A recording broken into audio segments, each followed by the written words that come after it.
años cada día fueron peor. Cada día fueron peor. Y eso, por supuesto, lo llevaba el pueblo a caer cada día más hondo en muchas circunstancias. Es interesante como inicia el capítulo 1 diciendo que muere Josué, ¿cierto que sí? Pero en cierta manera inicia diciéndolo, pero no ha muerto durante todo el capítulo 1. En el capítulo 2 es que vamos a ver, versículo 10, que muere Josué. Pero el capítulo 1 está tratando de decir que ya hay un líder antiguo, un líder viejo, un líder lleno de años, el cual ya no tiene las fuerzas para poder llevar a cabo lo que se tenía que realizar, que era repartir la tierra, ¿recuerdan? Ese fue el sentir que le dijo Dios a Josué. Y Josué lo hizo hasta cuando ya no tuvo más fuerzas. El capítulo 1 empieza a narrarnos un poquito que algunos de las tribus empezaron a hacer gestión, porque Dios no colocó líderes en ese instante, sino que empezaron a hacer la gestión por un lado y por el otro. Es lo que trata de decir el capítulo 1 diciendo que Judá se fue a pelear por allí, por allí, y empezaron a tener como que ese sentir de seguir tomando lo que es la tierra prometida. Ahora, durante todo ese periodo como tal, no hubo ningún cargo permanente de liderazgo, no lo hubo. Todo el tiempo como tal no lo hubo, ese sentido de liderazgo para la nación de Israel. Ten en cuenta algo, cuando este libro utiliza el nombre de jueces, no es como lo que ustedes y yo conocemos de que se sienta en una corte con una batola, no. No tiene nada que ver de eso. La palabra en el hebreo es shapat como tal. Y de esa palabra shapat sale la palabra shopetín. Y es la que se deriva la palabra que significa hacerlo derecho. Y eso es lo que en un momento realizan los jueces durante todo ese tiempo, hacerlo derecho. Pero recuerden algo. Los jueces no tenían en cierta manera un sentir de liderazgo, sino era Dios que los colocaba con un don especial. Ese don que solamente venía de Él para que guiaran y dirigieran su pueblo. Todo el pueblo de Israel se enfrentó a esos grandes obstáculos de empezar a tomar la tierra prometida, de empezar a decir, vamos a hacer cumplir ello. Y además estaban rodeados de personas que vivían en la peor y terrible inmoralidad e idolatría que existía. Ten en cuenta, o sea, hasta donde estuvo Josué era guerras y peleas, y él sacaba a todos los que estaban en la tierra y ellos empezaban a posesionar la tierra. Cuando ya este líder está anciano, por supuesto ellos empiezan a hacer eso, pero se encuentran con una realidad, y es que simplemente no son tan fuertes como lo era Josué. Y entonces empiezan a ver que esa inmoralidad, esa idolatría, esas tentaciones constantes del pecado empiezan a hacer mella en los corazones de Israel. Empiezan a tener algo dentro de ello. Las vidas idólatras de los cananeos que vivían alrededor de Israel estaban enfocadas principalmente en tres cosas: dinero, sexo y una relación con Dios basada en los términos de ellos, no en los términos de Dios. Y todo se veía en ese entorno. Entonces, lo que encontramos en cuanto al hombre, a lo que es la naturaleza humana en Jueces, es deprimente. Es totalmente deprimente. No sé cuántos lo hayan leído ahí constantemente, diariamente, como lo estamos haciendo. Creo que vamos en el 8 o ya entramos al 8 para que en un momento lo den en cuenta. Ahora, ya entramos al 8, ¿no? Entonces, ten en cuenta algo. Hallamos sobre Dios el sentido de Dios como tal, el sentido de Dios como poder y todo eso. Hay una frase muy interesante que dice: por parte del humano es una historia de desobediencia y desastre, y del lado divino es la liberación y la dirección continua. Y se ven los dos estados allí en todo el libro de los Jueces: el hombre desobediente completamente, y Dios tratando de restaurar siempre a ese pueblo. Ahora, el libro de Josué registra el inicio de este proceso de entrar y tomar posesión en la tierra. La mayor parte del tiempo el pueblo obedientemente confiaba en Dios y Él les de la victoria constantemente. Uno ve ese Josué y siempre está allí. Pero a medida que Josué se acerca al final de sus días, todavía había mucho por hacer, mucho por conquistar. Y la tierra se encuentra disponible para Israel, pero ellos todavía tienen que establecerse en ella, pero ojo, confiando en Dios para sacar los habitantes que estaban allí. Si ustedes leen el capítulo 1 y llegarían al 18, uno diría, wow, esto es una bendición muy grande. Capítulo 1, versículo 18. Y Judá tomó a Gaza con su territorio, a Ascalón con su territorio, y a Ecrón con su territorio. Uno diría, lo están logrando, ¿cierto que sí? Están haciendo la labor. Recuerden, ya no está Josué porque está muy viejito. Entonces, como que Judá empieza a decir, vamos a tomarlo, y empieza a extender. Tomó a Gaza, tomó a Ascalón y Ecrón como tal. Y se terminara ahí bien. Pero sigue el versículo 19. Y mire lo que pasa. El Señor estaba con Judá, que tomó posesión de la región montañosa. Ojo, pero Judá no pudo expulsar a los habitantes del valle porque estos tenían carros ¿de qué? De hierro. ¿Qué pasó con Judá? Se iba también extendiendo el territorio, llegó a un lugar donde los esperaban unos carros de hierro. ¿Quién había peleado por ellos? ¿Quién les había dado la victoria? ¿Quién en un momento estaba siempre con ellos? Dios. Y no tenían que hacer absolutamente nada porque ellos simplemente era la confianza en ese Dios que los llevó allí y Él extendía ese territorio para ellos. Pero apenas ve Judá que hay unos carros de hierro, dice, no se puede, aquí no se puede. Entró el sentido común humano, pero sin fe. Un sentido común, pero sin fe. No sé si estoy hablando para el día de hoy también. Porque las cosas de Dios se están tomando como un sentido común, pero sin fe. Y eso en cierta manera viene desde allá, desde ese tiempo. Entonces Judá no confió en Dios. Entonces no asegura su heredad para que puedan adorar a Dios sin compromiso. ¿Por qué? Porque el remanente de los cananeos se convertiría en una espina en el costado de los siglos por venir. Recuerden que lo primero que dijo Dios es, vas a sacar todos los feos de allí, ¿cierto que sí? Cananeos, heteos, todos los feos de ahí los vas a sacar.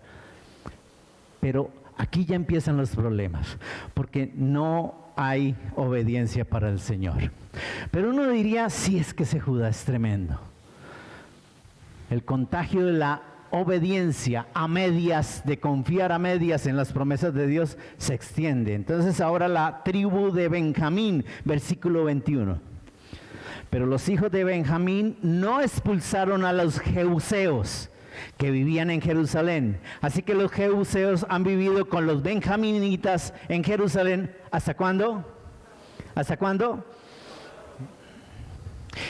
Pero tengan en cuenta, la casa de José hace pacto con el cananeo. ¿Dónde está eso? Versículo 22 al 26. De igual manera la casa de José subió contra Betel y el Señor estaba con ellos. Y la casa de José envió espías a Betel. El nombre de la ciudad era Anteluz. Y los espías vieron a un hombre que salía de la ciudad y le dijeron, te rogamos que nos muestre la entrada de la ciudad y te trataremos con misericordia. Él les mostró la entrada de la ciudad e hirieron la ciudad a filo de espada, pero dejaron ir al hombre y a toda su familia. Y el hombre fue a la tierra de los hititas y edificó una ciudad a la que llamó Luz, y este es su nombre hasta hoy. Entonces empiezan a hacer arreglos, empiezan a tener esos contactos con las personas que dijo Dios, no tienes que hacer ninguna clase de contacto. Versículo 27 y 28. Pero Manasés no tomó posesión de Bet-Sen en sus aldeas, ni de Tanac y de sus aldeas, ni de los habitantes de Dor y sus aldeas, ni los habitantes de Ibleán y sus aldeas, ni de los habitantes de Megiddo y de sus aldeas, porque los cananeos persistían en habitar en aquella tierra. 28. Pero cuando Israel se hizo fuerte, sometieron a los cananeos a trabajos forzados, aunque no los expulsaron totalmente. Entonces, ¿qué hicieron? Oiga, ¿esto nos sirven de qué? De esclavos. Entonces, más bien, tengámoslos acá como esclavos. ¿Qué dijo Dios? Los tienes que sacar, se tienen que ir. ¿Pero qué hacen ellos? No, dejémoslos entonces y tomémoslos como esclavos. Entonces, Manasés, toda la razón implícita en que tenía más sentido económico requería menos esfuerzo esclavizarlos e expulsarlos. Y empieza la convivencia entre unos y otros. Versículo 29. Tampoco Efraín expulsó a los cananeos que habitaban en Geser, y los cananeos habitaron en medio de ellos en Geser. Pero también Aser, versículo 31 y 32, Aser no expulsó a los habitantes de Aco, ni a los habitantes de Sidón, ni los de Labat, ni a Zip, ni de Elba, ni de Afec, ni de Rehob. Así que los de Aser habitaron entre los cananeos, los habitantes de aquella tierra, porque no los pudieron, ¿qué? Expulsar. Neftalí, versículo 33, Neftalí no expulsó a los habitantes de Bet-Semes ni a los habitantes de Beranat, sino que habitó entre los cananeos, los habitantes de aquella tierra, pero los habitantes de Bet-Semes y Beranat fueron sometidos a trabajos forzados. Ahora, ¿quién es más? Si uno sigue la historia, versículo 34. Entonces los amorreos forzaron a los hijos de Dan. Ahora, aquí se voltea. Los de Adán dicen, no, vamos a tomarlos como esclavos. Y esos esclavos se le crecieron tanto que ¿qué? Que les hicieron guerra, les hicieron opresión. Tanto así que los llevaron, no a la tierra prometida, sino los llevaron fue a la montaña. ¿Qué es lo que dice el versículo? Entonces los amorreos forzaron a los hijos de Adán hacia la región montañosa y no los dejaron descender ¿a dónde? A la tierra prometida. No sé si lo habían visto de esta manera. Como en un momento todo el pueblo se empieza ¿qué? A descomponer. ¿En qué? En tener ese contacto con aquellos que dijo Dios, no vas con ellos. Lo que importa aquí está en el versículo 36. Ten en cuenta algo. La frontera de los amorreos iba desde la subida de Acrabín de Sela hasta arriba. ¿Por qué es importante? Porque en cierta manera, escuchen bien ese sentido que tiene, no hay ningún alarde de mayores recursos y números militares en absolutamente nada, sino que permitieron que empezaran a vivir unos con otros allí. Así empieza el capítulo 2. Tenía que darles como este esbozo del capítulo 1 para poder llegar a ese capítulo 2, que es el que me corresponde el día de hoy. ¿En qué sentido me corresponde? ¿En qué fue lo que pasó? Capítulo 2, versículo 1 al 5. ¿Lo tienen ya ahí?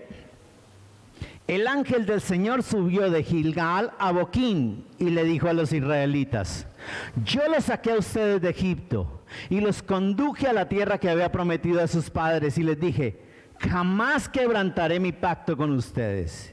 Y en cuanto a ustedes, no harán pacto con los habitantes de esta tierra. Sus altares derribarán, pero no me han obedecido. ¿Qué es esto que han hecho? Por lo cual también dije, no los echaré delante de ustedes, sino que serán como espinas en su costado, y sus dioses les serán lazo para ustedes. Cuando el ángel del Señor habló estas palabras, a todos los israelitas el pueblo alzó su voz y ¿qué? Lloró. Y llamaron a aquel lugar Boquín, significa llorones, y allí ofrecieron sacrificio al Señor. Versículo 1. Dios empieza de cierta manera a recordar lo que ya hizo. ¿Por qué? Porque recuerden que el líder como tal ya es un viejito, ya está en cama, ya está completamente acabado en cierta manera humana, pero hay un detalle especial.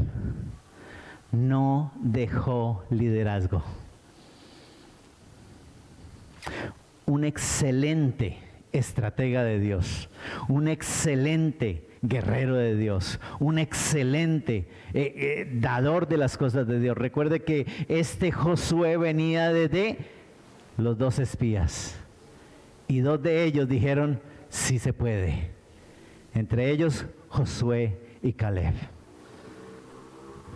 Pero uno de los detalles que en un momento nos deja el servirle al Señor es dejar lo que en un momento corresponde quien continúa la obra. Si hay algo que necesitamos entender el día de hoy es que ni tú ni yo somos eternos. Si hay algo que me va a mostrar todo el libro de los Jueces es que Dios usaba a un hombre y terminaba y había oscuridad otra vez y volvía a levantar otro y otra vez a oscuridad. ¿Por qué? Porque está diciendo el hombre tiene que empezar a dejar liderazgo. Y fue uno de los errores que en un momento tuvo Josué. No dejó ese liderazgo y le tocó venir a Dios en un momento a decir, yo lo saqué de allá. Yo les di esto, les di lo otro, hice lo que tenía que hacer y ustedes siguen desobedeciendo. ¿Estoy por acá? El cumplimiento de la promesa de la tierra prometida nos da a entender las bienaventuranzas de la salvación de Dios. Ahora, versículo 2. Y en cuanto ustedes no harán pacto con los habitantes, había una sola petición de Dios, una sola. ¿Y desde cuándo se lo dijo? Desde mucho antes. Van a llegar a esa tierra prometida. Y les pido que ustedes tomen todo el poder y la autoridad que yo les doy para que me quiten todo esto de allí. Para que me saquen toda esta gente de allí. Porque esa gente no es solamente impía, sino es idólatra. Y yo soy su Dios. Y yo quiero ser su Dios. Y ustedes van a ser para mí hijos, les dice Dios. Pero ellos llegaron allí y empezaron. Ya no estaba Josué, entonces empezaron a hacer estrategias humanas para acomodarse allí con ellos. Es más, si seguimos leyendo y ustedes lo están leyendo, empiezan a hacer contacto con mujeres cananeas.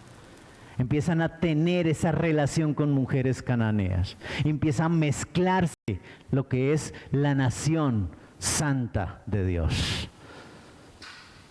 Yo no sé si ustedes lo crean. Usted y yo somos nación santa. Pueblo adquirido por Dios. No sé si lo crean. Entonces, cuando eso pasa, ustedes y yo lo único que tenemos que hacer es ser obedientes a aquel que nos hizo nación santa, pueblo para Él. Pero ¿desde cuándo viene esto? Mira, ¿desde cuándo viene esta circunstancia? La única petición que le dice es en cuanto a ustedes, en cuanto no hagan pacto con esos habitantes de la tierra. Más bien cuando lleguen, ¿qué hagan? Derriben esos altares que en un momento están allí, pero no me han obedecido. ¿Qué hay de semejanza para el día de hoy? ¿Cuál es la semejanza que puede haber el día de hoy? ¿Cuántos amamos a Dios acá? Y yo sé que en un momento en tu corazón está el sentir de amar al Señor de una manera especial. Pero yo te hago una pregunta. ¿Con quién o con qué hemos cuajado ciertas alianzas? ¿Con quién o con qué hemos de pronto tenido esos roces de decir, no, pues es que Dios es lindo, Dios es hermoso, Él me puede perdonar, así que hagámoslo? Hay una propaganda que muestran de una señora que llega a hacer una fila diciendo, estoy urgida, aquí le doy 50,000 pesitos, déjeme colar. Y yo me pongo a analizar un poquito y eso se llama soborno.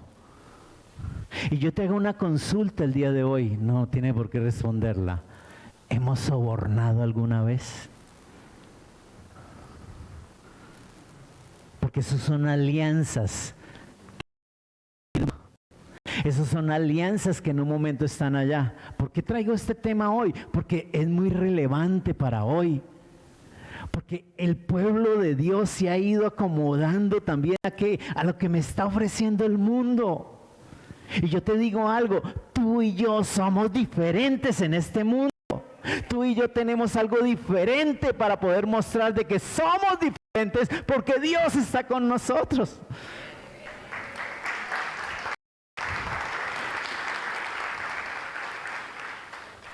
Pastor, pero es que si no lo hago yo, alguien lo hace.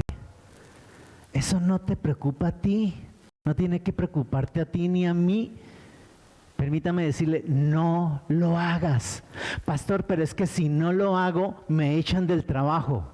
Permítame decirle, es porque Dios te tiene un mejor trabajo para que simplemente no hagas las cosas del mundo. No sé si me doy a entender hoy.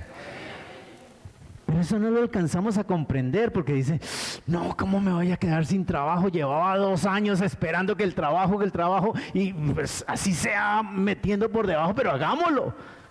No es así. Porque son alianzas que uno hace con algo que no debe hacerse. ¿Me estoy dando a entender hoy? Y ese es el sentir de lo que en un momento está diciendo Dios. Y le he llamado al mensaje de esa manera. ¿Qué es lo que ustedes han hecho? ¿Qué es lo que ustedes han hecho? ¿Por qué? Porque no me obedecieron a eso. ¿Sabe qué es lo más tremendo? El inciso 2 del B. En cuanto ustedes no harán pacto con los habitantes, sus altares derribarán, pero no me han obedecido. ¿Qué es esto que han hecho? Permítame decirle, hay un fracaso en la vida de aquellos que son incrédulos. Hay un fracaso en la vida de aquellos que no tienen el sentido de creer de que Dios está haciendo grandes cosas en su pueblo. Y cuando eso pasa, iglesia, hay un fracaso en nuestro caminar en la tierra. Somos diferentes, ¿por qué? Porque simplemente Dios se le antojó llamarte a ti y a mí para ser diferentes. Lo mínimo que debemos de hacer es agradecerle al Señor y obedecerlo. No sé si lo creyeron. Pero viene esa pregunta escudriñadora, ¿cierto? Una pregunta que escudriña completamente todo. ¿Qué es lo que han hecho? ¿Qué es lo que han hecho, pueblo de Dios? ¿Qué es lo que en un momento has hecho para que en un momento pasen todas estas circunstancias? Es interesante que el versículo 4 contesta. ¿Y cómo contesta? Con un silencio. Con un silencio. Escuchen, iglesia. Cuando no tenemos argumentos, cuando no hay nada que decir, sino que la única respuesta que tenemos es llorar. Porque está tan grave la situación, está tan difícil la situación, que permítame decirle, lo único que hay que hacer es llorar. Porque no fue Dios el que te metió a ti, no fue Dios el que me metió a mí, fuimos nosotros, desobedeciendo lo que es la ley de Él, a la cual nos lleva simplemente a llorar. Si ustedes notan el versículo 4, y sucedió cuando el ángel del Señor habló estas palabras a todos los hijos de Israel, ¿qué contestaron? No hay nada que decir. No hay nada que decir. Lo primero que te dije es, tumba. Porque ellos son idólatras. Tienes que tumbar eso. Pero permítame decirle, esas alianzas llevan muchas veces a idolatrar hasta el hombre. Yo no sé cuántas mujeres idolatran a su esposo. Porque hemos recibido con mi esposa, consejerías donde dicen, sin Él no puedo vivir.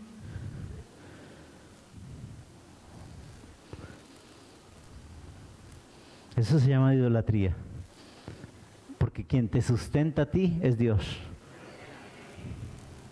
Quien te sustenta a ti es Dios.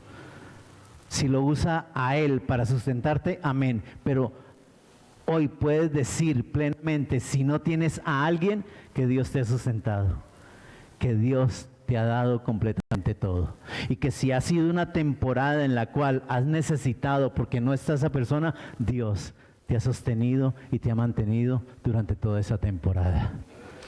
No sé si lo alcanzas a comprender.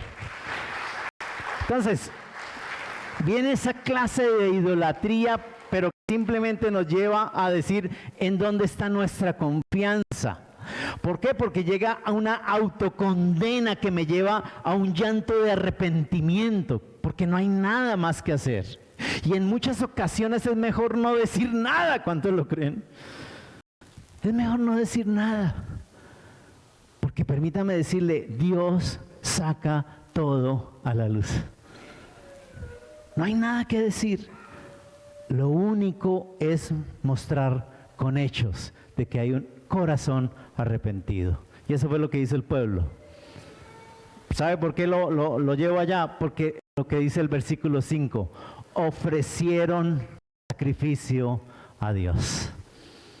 Ofrecieron sacrificio a Dios. O sea, la reacción fue inmediata. La reacción que en un momento lleva al pueblo a tomar decisiones es inmediata. Y yo te pregunto hoy, ¿hasta cuándo? ¿Hasta cuándo vas a tomar una decisión clara? Ahora sí viene versículo 8 y 10. Josué, hijo de Nun, siervo del Señor, ¿qué cosa?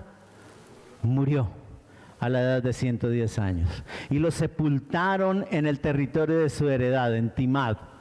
Será en la región montañosa de Efraín, al norte del monte de Gaash.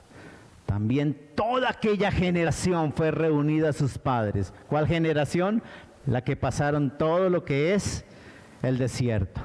Y después de ellos, escuchen bien, después de ellos vino una generación que ¿qué? Que no conocía al Señor ni la obra que Él había hecho por Israel. Pastor, ¿usted de dónde sacaba que en un momento Josué no hizo líderes? El resultado se ve. El resultado se ve. Ten en cuenta, muere Josué, muere toda la generación, y llega una nueva generación, escuchen, que no conocían a ese tal Dios. Yo no sé cuántos aquí le hablan a sus hijos de Dios. No sé cuántos en un momento oran en su casa con sus hijos para decirle hay un Dios todopoderoso. ¿Cuántos? Porque es lo mínimo que podemos hacer. Escuchen bien, tú y yo no tenemos seguridad de que sus hijos y mis hijos vayan a ser cristianos. Pero lo que me corresponde a mí es dejarle la semilla. Cuando tú y yo le dejamos la semilla, permítame decirle, es Dios el que la hace germinar. ¿Cuándo? No tengo ni idea, pero tú hiciste tu trabajo, yo hice mi trabajo y lo dejamos sembrado allí, y Dios haga lo que tengas que hacer. Y se pararán en la cabeza, harán muchas cosas, harán lo que sea, pero siempre les he dicho, o lo jala con hilos de amor o con hilos de dolor, pero lo que le pertenece a Él lo lleva para su gloria y por supuesto para su caminar. Pero nadie me puede decir si mi hijo va a ser cristiano. Pero lo que tengo que hacer es dejar lo que en un momento me corresponde. Ora con ellos, dale a conocer la palabra, dígale que hay un Dios todopoderoso que nos salvó, que llegó a una edad en la cual en un momento dijo, oiga, ¿qué es lo que estoy haciendo en esta vida? Y a partir de ese momento nació de nuevo.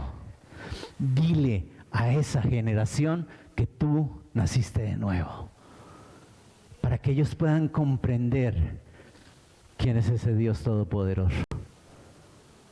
Eso no lo hizo Josué, porque llegó una generación que no conocía a tal Dios, que no tenía ni idea quién era ese tal Dios. Y permítame decirle todo lo que hizo Dios para que ese pueblo en cierta manera se sostuviera. No sé si lo creyeron. Entonces, es el periodo de los jueces. Israel perdió el eslabón crítico en su liderazgo piadoso. Escuchen bien, Moisés fue el gran líder utilizado por Dios para sacarlos de Egipto. Y Josué fue el asistente de Moisés, el gran líder utilizado por Dios para ingresarlos a la tierra prometida. Pero Josué no señaló ningún líder después de él. ¿Para qué? Para que guiara a toda la nación como tal. Para que guiara a esa nación. Ellos estaban en un lugar crítico donde debían de confiar más intensamente en Dios, mucho más que antes. Mucho más que antes. Mire cómo empieza el versículo 11. La nueva generación. ¿Cómo empieza? Hicieron lo malo ante los ojos del Señor y sirvieron a los Baales. Les quiero decir algo. En todo el libro de Jueces aparece 7 veces. 7 veces. Fueron 12 jueces. 12 jueces. Y cuentan la vida de los jueces. Y ustedes y yo escuchamos de algunos que dicen uno, hola, pero tremendo. ¿Cuántos recuerdan ese Sansón? Desde antes de nacer, ¿qué fue? Escogido para ser ¿qué? Un juez, ¿o no? Un siervo de Dios, ¿o no? Y desde antes de nacer le dijo, ¿sabe qué? Usted va a acabar con los filisteos, ¿o no? ¿Y qué fue lo que hizo Sansón? Se fue y se congenió con ellos. Y vivió con ellos. Es más, coqueteó con ellos. ¿Cuántas cosas no pasaron? Lo último que hace es que, sin ojos, sin nada, porque le habían quitado todo, Señor, dame las últimas fuerzas, ¿para qué? Para derrumbar este palacio. Y así muera yo, que se cumpla lo que tú me mandaste a hacer. ¿Tenía que morir así, Sansón? No, pero fue uno de los jueces. Y escuchen, muere Sansón y enseguida dice, y los hijos de Dios hicieron lo malo ante los ojos de Jehová.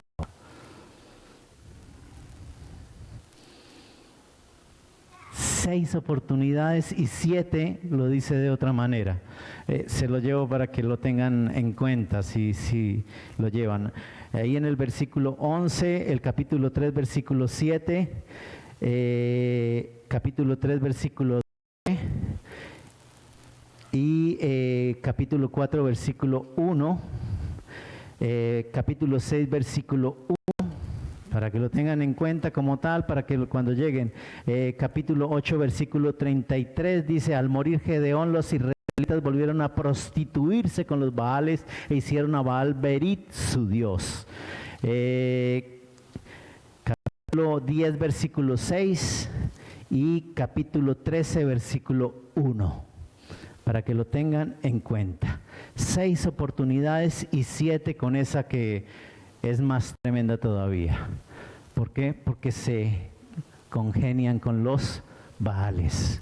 ¿Qué son los Baales?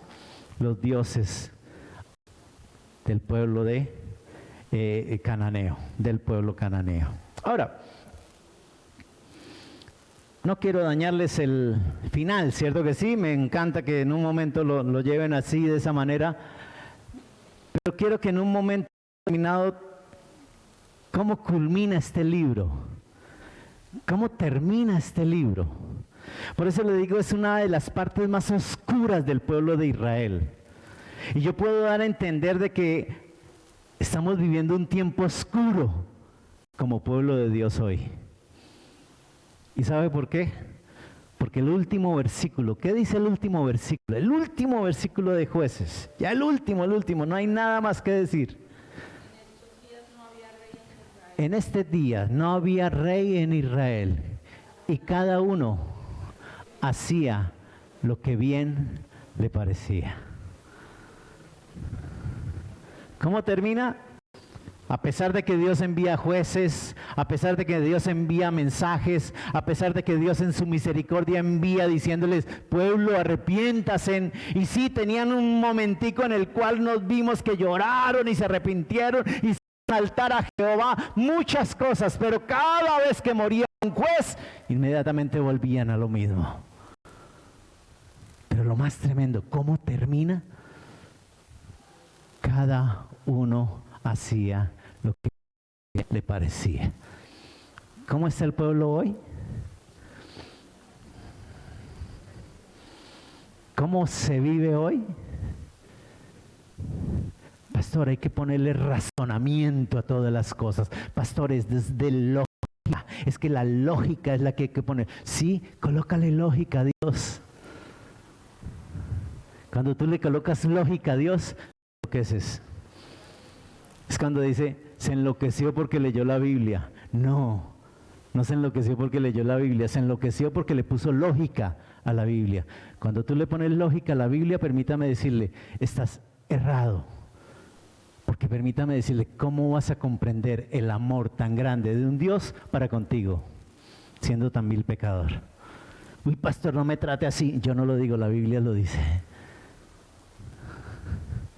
No sé si me doy a entender hoy. Ese libro de los jueces es tremendo. ¿Por qué? Porque es la oscuridad más terrible de un pueblo. El pueblo, la nación que Dios apartó y separó para Él. Y que hoy tú y yo somos parte de ese pueblo, pero ahora la llama iglesia, porque ya Dios cumplió con todo el propósito, porque mandó a su Hijo para que muriera por ti y por mí y nos diera libertad para la gloria de Dios. Sin embargo, ¿cuántos desobedecemos?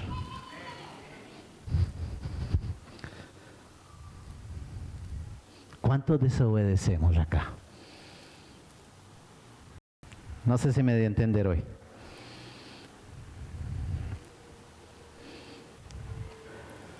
Capítulo 21, versículo 25 es nefasto. ¿Y por qué se lo quiero decir de esa manera? Porque si hay algo que Dios ha querido ser siempre sobre su pueblo, es rey. ¿Cierto que sí? Si hay algo que Dios siempre ha querido ser sobre su pueblo, es el rey. Él es el rey, ¿cuántos lo creen?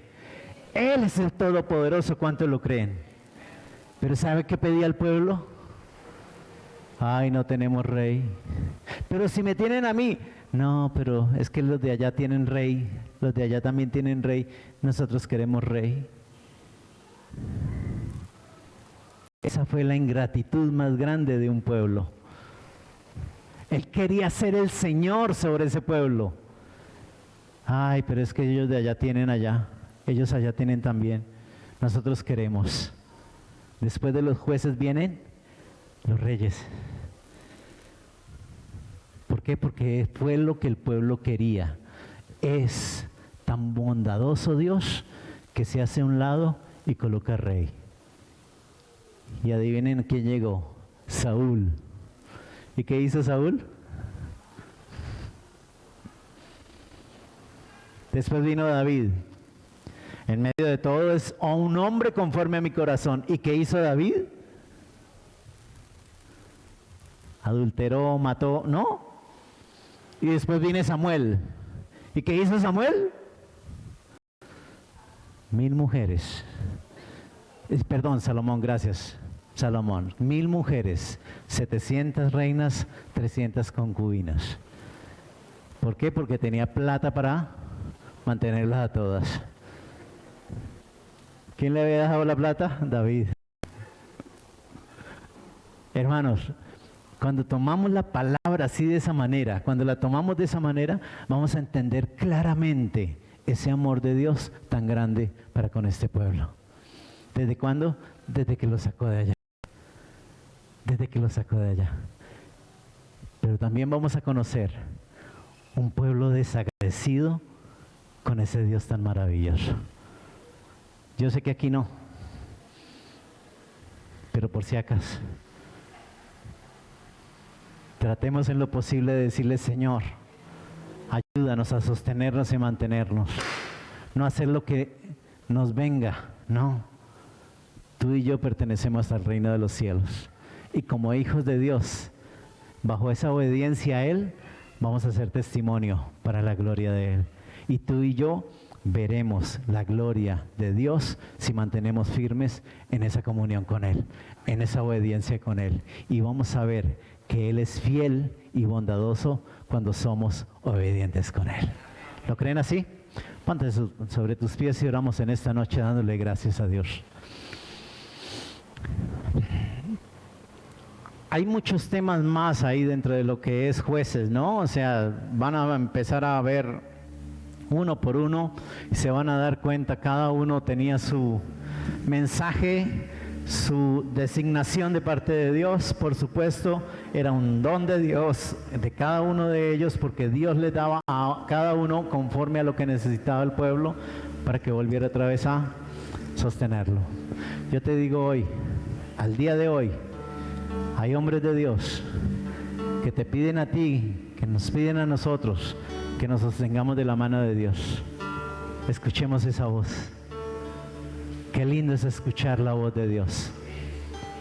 Qué lindo es saber que Dios habla todavía. Y que mientras Él hable, su pueblo escucha. Y no solamente escucha, su pueblo obedece. ¿Qué tal si recuerdas esto?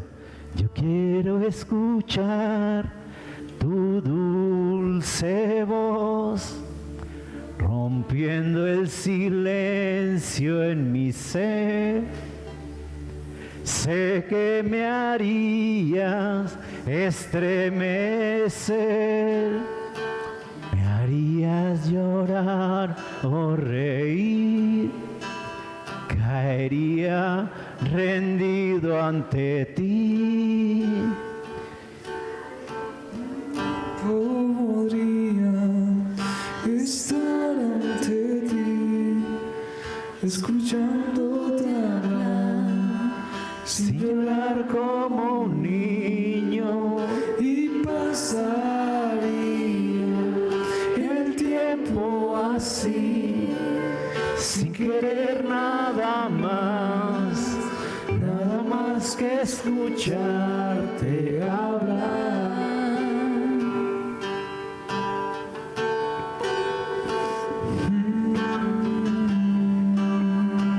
Háblanos, Señor. Yo quiero escuchar tu dulce voz, rompiendo el silencio en mi ser. Sé que me harías estremecer,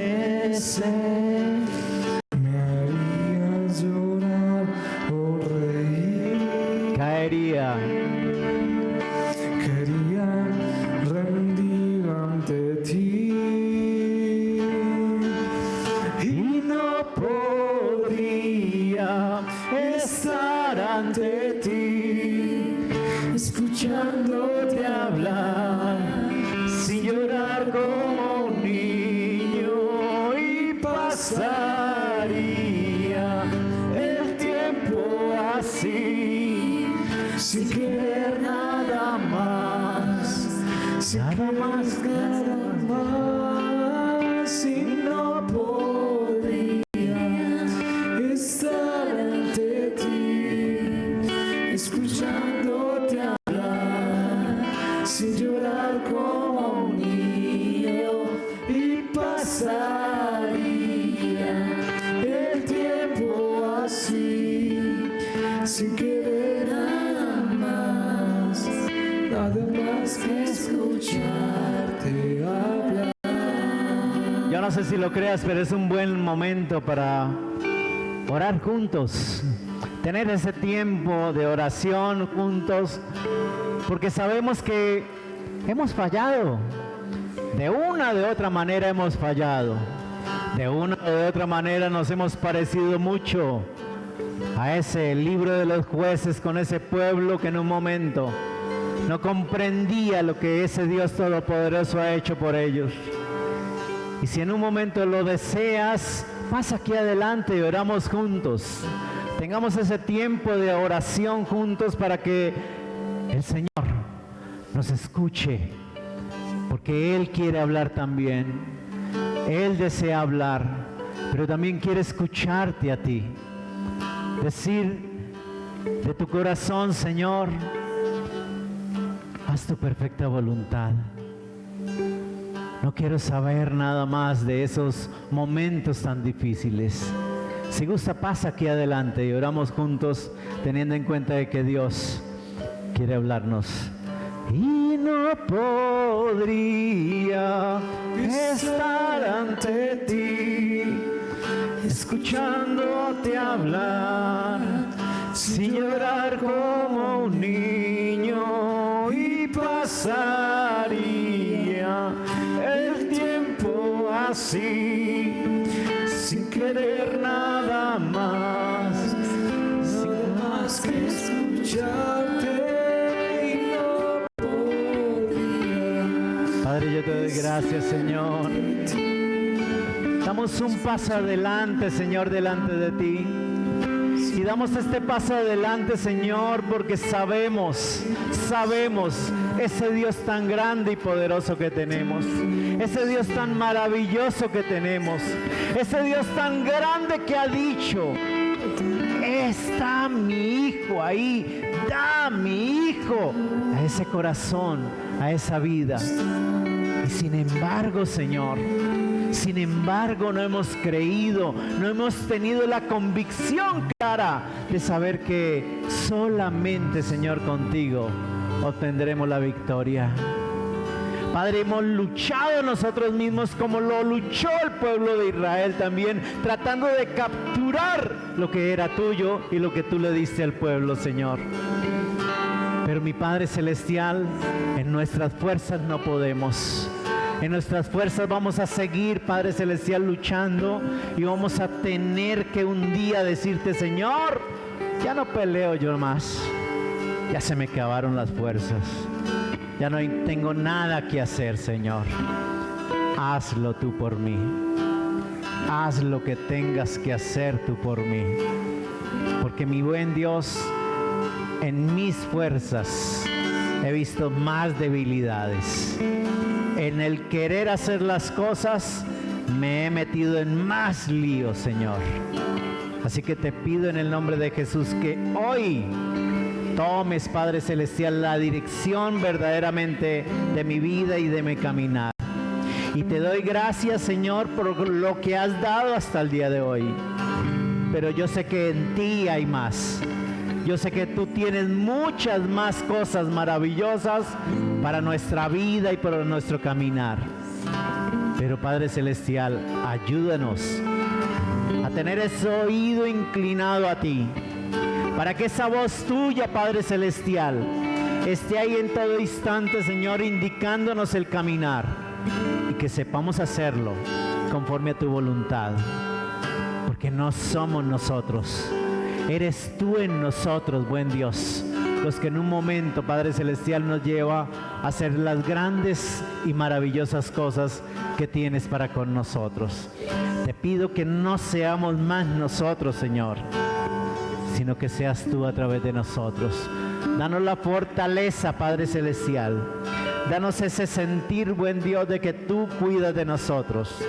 Padre, si han venido achaques, molestias, enfermedades, Señor, en el nombre de Jesús las reprendemos y las desautorizamos. Y si algo tiene que ver, Padre Celestial, de que nuestro corazón no haya sido fiel contigo, aquí estamos, Señor, dando este paso de obediencia a ti, dando este paso de obediencia para que tu nombre cada día sea exaltado y glorificado a través de mi caminar, Señor. Queremos ser testimonio fiel, Señor. Queremos ser testimonio fiel de que hay un Dios que lo hace todo por su pueblo, y que a través de ese hacer las cosas para su pueblo, nosotros obtendremos esa victoria y esa tierra prometida que un día dijiste que la íbamos a tener, y la vamos a tener si confiamos en ti y esperamos en ti. ¿Alguien lo cree en esta noche? Y no podría estar ante ti, escuchándote hablar, sin llorar como un niño, y pasaría